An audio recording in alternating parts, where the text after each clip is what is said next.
আল্লাহ পাক আমাকে যা দিয়েছেন, যে ইনকামটা দিয়েছেন সেটুকু আমাকে খরচ করার জন্য দিয়েছেন, এইরকম মনে করি। আসলে কিন্তু আমার মনে হয় না যে ইনকামই আমি করি না কেন পুরোটাই আমাকে খরচ করার জন্য আল্লাহ পাক দেন। আমার কাছে এরকম মনে হয়। দলিল কি? দলিল হলো এরকম, মানুষের মালিক আল্লাহ পাক। সূরা নাসে আমরা পড়ছি, আমরা আল্লাহ পাকের কাছে আশ্রয় চাচ্ছি, কুল আউযু বিরাব্বিন নাস, মানুষের রবের কাছে আশ্রয় করছি, মানুষের মালিকের কাছে আশ্রয়, মানুষের ইলাহের কাছে আশ্রয়। মানুষের মালিক আল্লাহ পাক।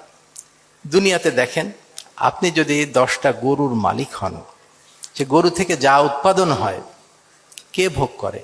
উৎপাদনকারী ভোগ করে না। গরু ধরে অনেক লিটার দুধ দিল, গরু কিন্তু সেই দুধের দাম যে বিক্রি করে যেটা হলো সেটা কিন্তু গরু ভোগ করে না, মালিক ভোগ করে। আপনি যদি একটা গাড়ির মালিক হন, গাড়ি থেকে যা উৎপাদন হয় গাড়ি কিন্তু ভোগ করে না, ভোগ করে মালিক ভোগ করে, রাইট?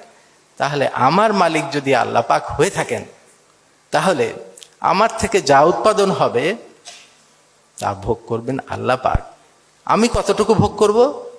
যেটুকু আমার খাওয়া পরা এবং চলার জন্য প্রয়োজন সেটুকু ভোগ করব। যেটুকু গরু ভোগ করে থাকে, গরু কতটুকু ভোগ করে?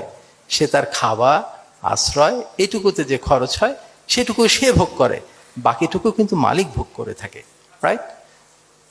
এটা একটা দলিল। আর একটা দলিল কি? আল্লাহ পাক এক জায়গায় বলছেন, তোমাদের কাছে টাকা পয়সা এবং সন্তান সন্ততি আমানত হিসেবে রাখা হয়েছে।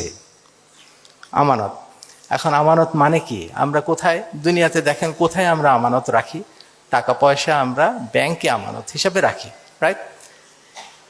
ধরেন ইসলামী ব্যাংকে অনেক কোটি কোটি টাকা রয়েছে, ইসলামী ব্যাংক কি মনে করে সেই টাকা তার? কোনো সময় মনে করে না। মনে করে এটা ক্লায়েন্টের, ক্লায়েন্ট যখন চাইবেন সেটা সব ফেরত দিতে হবে। ইসলামী ব্যাংক কিছু টাকা রাখেন, কতটুকু?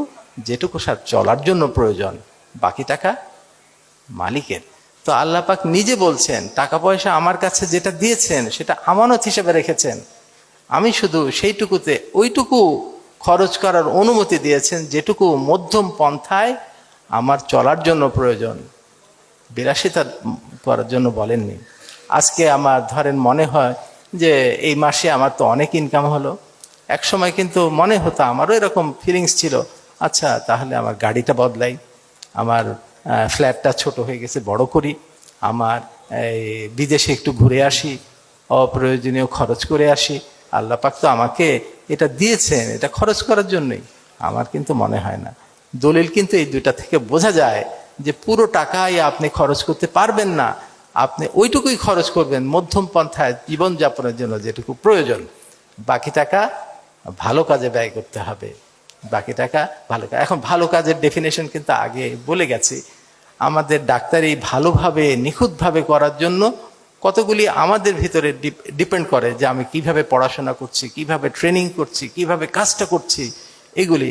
কিন্তু তাছাড়াও আরও কয়েকটা জিনিস দরকার পড়ে। প্রতিষ্ঠান দরকার পড়ে, যন্ত্রপাতি দরকার পড়ে। এই জায়গায় ভালো যন্ত্রপাতি দরকার হয়, ভালো প্রতিষ্ঠান দরকার হয়, ভালো জায়গা দরকার হয়, এগুলোতেও খরচ হয়। আমি অনেক ক্ষেত্রেই আমার যন্ত্রপাতির জন্য অনেক খরচ করে থাকি। আমি নিজের জন্য খরচ করি না, কিন্তু যন্ত্রপাতি যাতে আমার যে জিনিসটা আউটকাম হবে, আউটকামটা সবচেয়ে বেস্ট হয়, নিখুঁত হয়, তাহলে আমার কাজটা হয়তো আল্লাহ পাক কবুল করবেন। আচ্ছা, আপনি যখন যে কোনো কাজ করি, আমরা যখন যে কাজ করি, আমি